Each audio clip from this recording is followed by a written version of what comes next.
So at the age of 3 years old, Sam is sexually abused by her father, someone that she loves and trusts. And while the abuse may feel bad, for a child like Sam who's 3 years old, it's hard for her to process why a person that she loves and trusts would hurt her. So in this way, at 3 years old, Sam begins to link love, sex, and abuse. Love begins to be equated with pain and abuse. And so that linkage occurs. Not when Sam's 13 or 14 and meets a pimp or meets an older boyfriend. When she's 3 years old and she is sexually abused by someone she knows and loves, which is the most common scenario. Most 3-year-olds aren't sexually abused by strangers. They're sexually abused by someone who's supposed to love and protect them. That's why they have access to them. And so that being said, that's where Sam begins this linkage at the age of 3. As she continues to travel down the continuum, now Sam is 5 years old. And each time the abuse occurs, she's both physically and psychologically violated. She feels like she has no control over her body or personal space. And the world around Sam begins to feel like an unsafe place. And she begins to lose trust in those around her. Not at 15, at 5. So if you're meeting her at 15, she's 10 years deep into not trusting the world due to a violation that came from someone that she loves and trusts that she can't fully process as a child. As Sam continues to move down this continuum, now she's at the age of 7 years old, and she has begun to internalize the abuse and blame herself for what is happening to her. She learns to keep secrets, to hide her abuse, and to often protect her father, the abuser.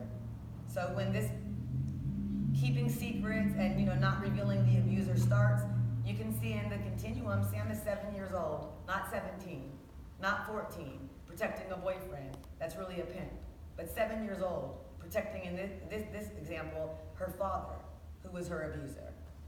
As Sam continues to travel the continuum, she is now 9 years old. She's begun to view herself in purely sexual terms. Her physicality and sexuality are not integrated into part of her full personhood. Instead, they're fragmented. And this fragmentation not only distorts Sam's perception of herself, but it also distorts her perception of others. As Sam continues to travel this continuum, she's now 11 years old. She views herself as dirty, shameful, and inherently bad. Based on how she feels about herself, it's easy for her to develop low self-esteem. And this low self-esteem certainly makes her vulnerable to relationships and situations that reinforce these feelings. Because we all put ourselves around people and places that we think we deserve. Like, excuse me, ma'am, from the DA's office, would you put yourself around an event where guys were in there being like, hey, bitch, come here? So you wouldn't even go there, right? Correct. And you wouldn't go there because? I'm not going to be treated in that way. Exactly, right? And the same way for a child like Sam, who feels like they're dirty, feels shameful, feels bad, you will put yourself in a situation where people talk to you bad and treat you bad because that's all you feel like you deserve. At the age of 12 years old, Sam may run away, either to escape the abuse if it's continuing to occur, or even to escape her feelings about the abuse if it's ended. And as a child with no resources to survive, Sam can easily become dependent upon exploitive adults. And because of Sam's history of abuse, she will not be able to distinguish between a safe and unsafe situation. Indeed, what's safe may feel unsafe, and what's unsafe may feel safe, especially if lack of safety is part of her most familiar pattern in her life. As soon as Sam hits the streets, she'll face various levels of both financial and practical needs.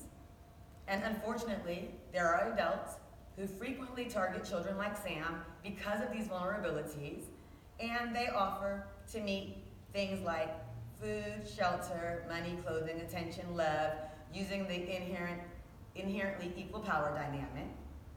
And because these adults offer so much, especially to a child like Sam that's already been sexually abused, she may feel like the only thing she has to offer them in return is herself.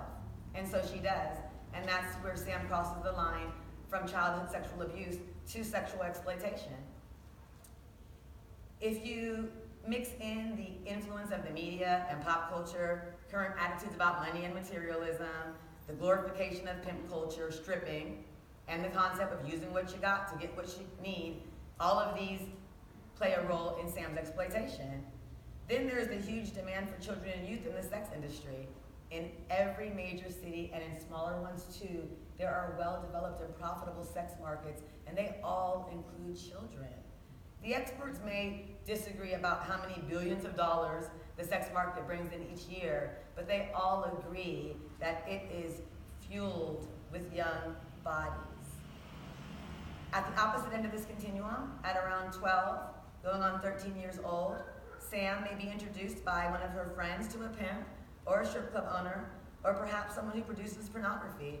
And this friend may actually think that they're helping Sam, given her conditions. And for Sam, who has experienced prior sexual abuse and sexual exploitation, commercial sexual exploitation may feel normal and even provide an illusion of gaining power.